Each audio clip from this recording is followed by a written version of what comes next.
After finding the book at Walmart the day after it came out, before my book even came due to it being 2 days late, I now finally have my hands on Tales from the PizzaPlex Book 6, Nexie. In this video, I'll be doing a summary video on the first story in the book, which is Nexie. Nexie is a really slept on story, but it is a really interesting one that I think you guys will enjoy. The reason it's so slept on is because the Mimic, the third story, was so interesting and apparently awesome. I haven't read it yet, but I will be doing a summary on that story, the second story, Drowning, as well, and also the sixth book's epilogue. So I think it's time that we get started with Nexie.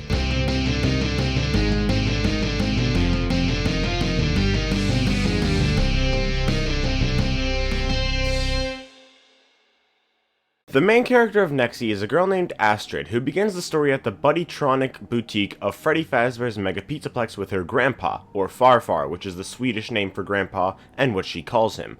The Buddytronic boutique was an area of the PizzaPlex selling Buddytronics, which were toys that had endoskeletons inside them which you could customize yourself, like a Build-A-Bear. A bunch of people, some Astrid recognized from school, were around the boutique, including a pretty girl named Gina, who was ordering a Funtime Foxy Buddytronic, but being very specific and annoying about it, prompting Astrid's Farfar to sigh about her generation, which is fair. Astrid had recently been trying to get as much money as possible so that she could buy a Buddytronic. The people she went to school with all came from rich families and had a lot of friends because she went to a private school, but Astrid didn't have any friends and didn't have a rich family, only at the school because she had a scholarship and could not afford the Buddytronic, which was $1,000. The cool thing about them was that they were almost 3 feet tall and could walk and talk to you, able to respond to the things you actually said. She had seen people with them since she started 4th grade, which she was currently in as she was about to turn 9. Astrid felt like an outcast in her school, with an old-fashioned name, dad, and Farfar, and with a scholarship rather than just paying to go to this expensive private school,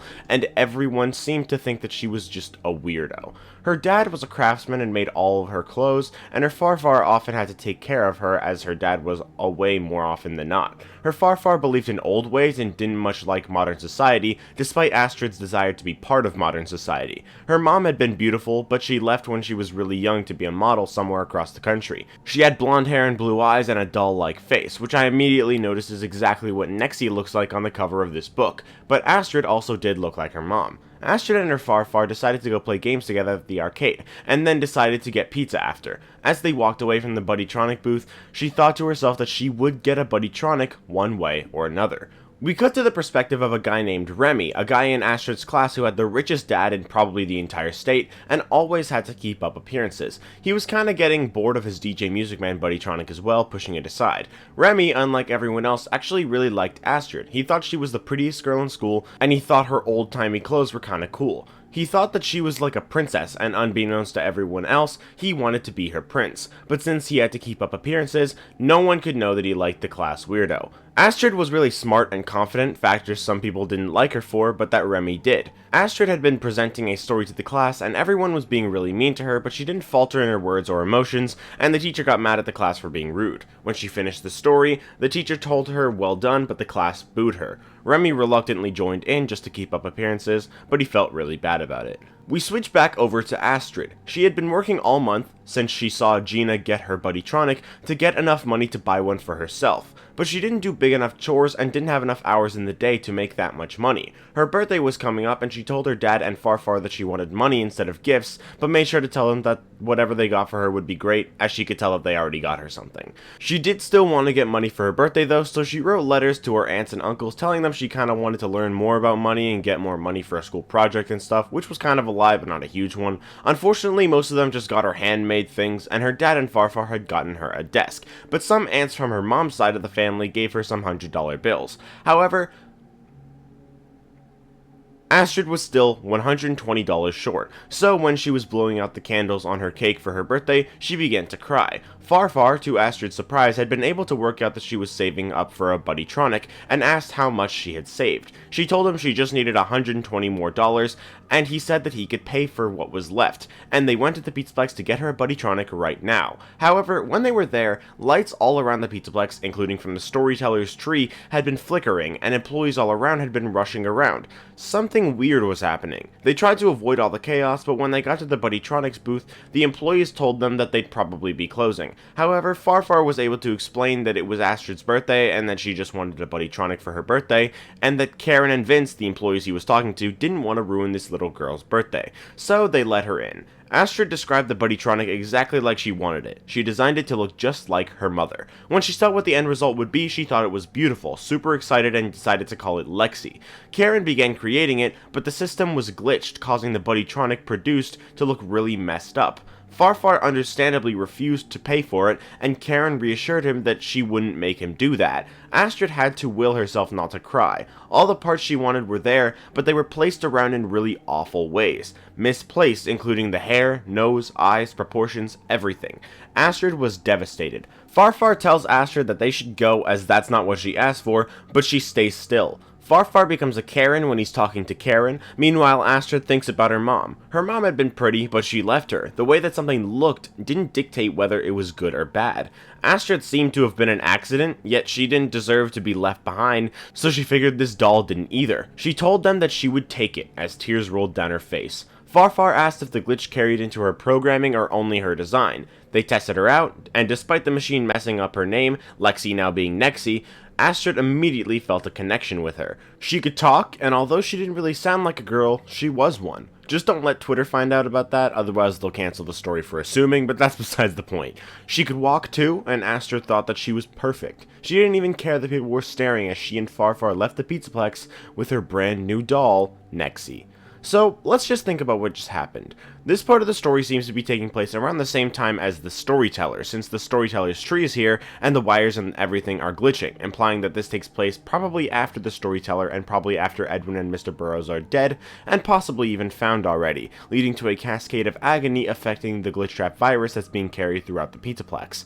Think about that for a second. The Glitchtrap virus has spread throughout the PizzaPlex, and it is causing the glitches. That means that when the machine glitched with Nexie inside, she would have had the Glitchtrap virus go into her. Nexie is possessed by Glitchtrap, so let's just keep that in mind for all future endeavors because, as we all know, we're not done just yet. The next day, Astrid was quite happy to be going to school with Nexie, but the other students at school weren't quite as thrilled as she was. A tall guy named Warren kicked Nexie and snatched her out of Astrid's hand, showing her off to everyone and pointing out how ugly she was. Most people looked and laughed, including Gina and her friend Camilla, as well as their Funtime Foxy and Circus Baby Buddytronics, also laughing at Nexie. These Buddytronics were straight up laughing at this other Buddytronic. Astrid insulted Warren, which she never normally did, saying he's not any less ugly than Nexie. Eventually she was fed up and kicked Warren, causing him to drop Nexie, and Astrid picked her up. However, just then, the principal Mr. Mullen showed up and brought both Warren and Astrid to the office. Warren was suspended for a day, and Astrid was given a demerit on her record, and Farfar was called. A perfect example of punishing the victim for fighting back. She had to deal with the students making fun of Nexie all day, and that night Astrid apologized for how people treated Nexie, and Nexie told her that it wasn't her fault, and that people were mean to her because she was ugly. But Astrid told her that she wasn't ugly. Nexie responded saying that she was, and that Warren said that she was ugly too, so that they could be ugly together. But Astrid told her that she wasn't ugly, and he just says that to be mean. Astrid told Nexie that just because someone says something doesn't mean it's true. Nexie told her that her name means beautiful, and that everyone should match their name. Astrid had learned in the day that she had Nexie that Nexie was way more advanced than the other Buddytronics that she had seen. Astrid read Nexie a story, and at the end, Nexie told Astrid that, in the story, people liked a character because she changed something people didn't like about her, and Astrid said that's not always what happens, and that when we like ourselves, others like us for who we are. Then Nexie hits her with a straight up burn and says, "But no one likes you," which is true. Anyway, the conversation goes on a little longer, and essentially Nexie talks about all the things that are wrong with her design, and Astrid actually decides that she is going to try and fix Nexie. She thought that she would be able to so long as she had all the right parts. Because Nexie came out a little weird, Karen had given her to Astrid at half price, and Farfar had let her keep the $120, so Astrid had $500 left over, and she was sure that she could get at least some of the parts to fix Nexie with that. Nexie then went on about other more difficult things to fix about her, but Astrid assured her that one at a time they would get Nexie fixed up. Nexie told her that they would fix her together because they are connected, and Astrid agreed. We cut over to Remy, who had stopped bringing his buddytronic to school because he didn't really care about it that much anymore. He'd also been questioning Astrid for having such a strange-looking buddytronic, especially when she already didn't fit in. We get more of his affection for her and stuff, and he's looking at her while she's at her locker, when he notices that Nexie was looking at him. It took him a second to decipher whether or not it was actually looking at him, or just positioned in a way that appeared to be looking at him, but he could tell that it was absolutely looking at him specifically, and it was doing so in a way that exerted pure hatred. It really looked like she was angry with him. He turned his attention away, thinking he was just imagining things, until he looked back and saw that Nexie had a finger up and was pointing directly at him. Remy was scared by this. Nexie really didn't like him for some reason. He continued staring until Astrid picked her back up, noticing Remy and seeming confused as to why he was staring at her before he turned and walked away. We cut back to Astrid at the PizzaPlex animatronic parts shop. She showed the lady there, Roberta, the Nexie doll, which shocked her just a little bit. Astrid explained that she needed to move pieces around a bit and showed her a list of materials that she would need, and Roberta brought her down a hall to grab the materials that she needed. That night, she waited before Farfar was asleep before beginning work on Nexie, not wanting him to know that she was repairing her until she was done with it. So she and Nexie went down to Farfar's workshop and Astrid managed to make the adjustments. Astrid was happy with the changes, but Nexie was not so much. She believed that they would have to essentially skin her and put her skin onto a new endoskeleton because the proportions she needed didn't match her current body, demonstrating how it would work using a toy pair of scissors that she somehow had on her. Astrid really wanted to help Nexie, but she didn't know how she would be able to get her the new endoskeleton that she wanted. The next day at school, a lot of people commented on Nexie's new arms and legs. A guy named Brett said good job on the arms and legs, but Camilla and Gina still made fun of her, saying that she needed a lot more work done than just those arms and legs. Nexie told Astrid that, well, those girls aren't nice, they weren't wrong either. She had pictures of pretty girls in her database and described what made girls pretty. She knew she was talking about herself, but Astrid couldn't help but wonder if her own face could have looked better too. But she knew that she was obviously not able to change her own face unless she had makeup, which she was too young for. But regarding Nexie, she was hopeful that when she found her new endoskeleton that her skin would conform to it much better and make her features better. The problem was just that actually finding one for her would be difficult. Switching over to Remy's perspective, he's walking through the halls near Gina and Camilla and Astrid when Nexie went flying out of Astrid's hands and onto the floor, causing Camilla to trip and fall over the stair railing. Luckily, Remy and a few others were able to help her back up, but Gina accused Astrid of doing it on purpose, telling the principal that when he showed up out of nowhere again. Remy knew that he had to stand up for Astrid right now though, explaining that he saw Astrid hadn't thrown the doll, it just fell. That was mostly true. What really seemed to happen though was the doll launched itself, but he kept that to himself. Mr. Mullen said that he believed Remy and didn't put the blame on Astrid and said that he'd bring Camilla to the infirmary to make sure that she was okay. Remy then noticed Nexie looking at him and winking at him. Goosebumps formed on his arms and he turned to walk away. As Astrid walked home, she came to the conclusion that while Nexie did trip Camilla on purpose, it wasn't her fault, because she didn't know much about how the world worked yet. She was just trying to protect Astrid. She compared it to the guy Warren from earlier, who had an asshole dad, and Warren seemed to be acting out as a defense mechanism. She figured that now Nexie was acting out too. Astrid had to help Nexie to make sure that she didn't do any more bad things. After doing her chores, Astrid called the PizzaPlex parts shop and talked to Roberta, the woman who helped her last time. Unfortunately for her, only Fazbear Entertainment has access to endoskeletons, and the only way to make one was the repair facility under the PizzaPlex, meaning that there wasn't a way for Astrid to get one. Astrid explained the situation to Nexie, but Nexie simply told her that they would go there. Astrid then explained that it was top secret and that she needed a keycard to get into the off-limits areas of the PizzaPlex, and Nexie said that she was smart and would find a way to get the parts. Astrid thought that maybe she could make the endoskeleton if she got the parts, but it would be better if Nexie could just learn to love herself the way that she was.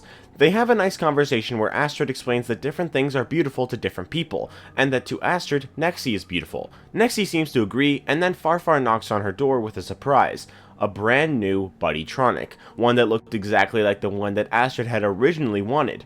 Lexi. However, when Farfar left the room, Nexie tore apart the entire buddytronic, tearing off all the skin, the hair, and everything. Astrid was appalled by what she'd witnessed. The only bright side to the picture was the fact that they now had the endoskeleton they needed, until Nexie crushed that endoskeleton into a pile of scrap metal. Astrid told Nexie that this could have been her new endoskeleton, but Nexie told her that that one was wrong. The next day, Astrid's looks were insulted by Warren, and thinking about all the things that Nexie had been saying, she began to wonder if maybe she was ugly too. If maybe that's one of the reasons that she couldn't fit in, not only because of her clothes and stuff, but also because of the way that she looked. She thought about it all through class, not raising her hand at all, and barely hearing anything the teacher said. She couldn't stop thinking about it. Switching back over to Remy's perspective though, he was going to the dentist, which sucked, but the rest of the day sucked too, mostly because Astrid just wasn't acting like herself. As Remy walked, he was able to find Astrid, who was being picked on by Warren, who was yelling insults and throwing gravel on her. Worrying that he might push her into a moving car, Remy picked up the pace to get closer, but then Warren bumped into her, launching Nexie out of her hand and prompting Nexie to disappear behind a car. Remy wanted to help, so he began searching for Nexie as Warren continued to taunt Astrid. He managed to find it in a position as if it was about to attack, but he assumed that it had just landed like that coincidentally. He wanted to rescue the doll because it was under a car and he didn't want it to get run over if the car started moving, so he went to go save the doll. However, what happened next, only he saw. Nexie leaped from under the car, gripped Warren's jeans with all 4 limbs, and bit down on his leg, tearing away part of his jeans and a bigger chunk of his skin and his flesh from his legs. Warren screamed so loud that everyone stopped to see what had happened, including parents in cars getting out of the cars to see what all the fuss was about. People crowded around him. Astrid finally found Nexie and began walking away, and Remy did his best to act like he had no idea what happened. No one knew what could have bitten Warren, so Remy pretended that he didn't either. But as Astrid walked away, he saw Nexie smile at him over Astrid's shoulder. He wanted to forget about everything he just seen, but he didn't think that Astrid even knew what her doll had done. We return back to Astrid's perspective. She told her Farfar that she needed to do something to forget what she saw today, so he brought her to the PizzaPlex despite his desire to bring her to bed after what had happened with Warren. Astrid had to make up an excuse as to why she brought Nexie everywhere instead of Lexi, telling him that she didn't want to hurt Nexie's feelings and that Lexi understood that. She then told her Farfar that she was going to go to the washroom, but what she was really going to do was she was going to steal a keycard to get into an off-limits area and get Nexie a new endoskeleton. That way, maybe Nexie would stop hurting people. She saw what Nexie did to Warren today and she had to stop her from doing that to someone else. She was becoming afraid of Nexie. She and Nexie followed around a curly blonde-haired PizzaPlex employee and managed to snatch his keycard from his belt and put it in her pocket and return to her Farfar. They went home then, but 3 hours later she was in the off-limits area of the PizzaPlex after managing to get directions to it from Roberta with the excuse that it was a school project, and then managed to sneak into the PizzaPlex before it closed. She was now walking through the hallways, which had a lot of metallic scraping noises Astrid didn't know the source of. They tried to walk quietly, but the halls were really echoey, making it difficult to be quiet, causing Astrid to worry that she might get caught. She used the keycard on the door that she found and it opened. This door was the stairway to the repair facility, which was where she needed to go. Luckily for Astrid, the guys who work here were pretty lazy and it was only open during the day, so no one was here now. She made it to another door, which she went through, but past it was complete darkness. She felt around the wall and found a light switch. Around the room were many different endoskeletons in various states of construction. Nexie pointed out one that would need only a few joints and a skull. Less than 2 hours later, Astrid had completed the endoskeleton and Nexie said that it was good, and she pulled out the small scissors that she had used to show Astrid how to cut her skin. We cut over to Remy, who had missed a few days of school due to the biting incident. He'd been thinking about Astrid the whole time, and he noticed that her creepy doll was entering the classroom. He hadn't seen Astrid yet, though. He wondered how someone as nice and pretty as Astrid could have ended up with a doll like that. He wondered if she intended to fix her when she first got it. Other than the arms and legs, the doll hadn't changed since she first got it, and it looked the same as it always had. He joked around with a friend for a bit about Warren until a scream interrupted him, followed by another. Remy turned to see what everyone was screaming about, and he saw that something vaguely resembling Astrid was sitting where she normally sat, as if nothing was wrong.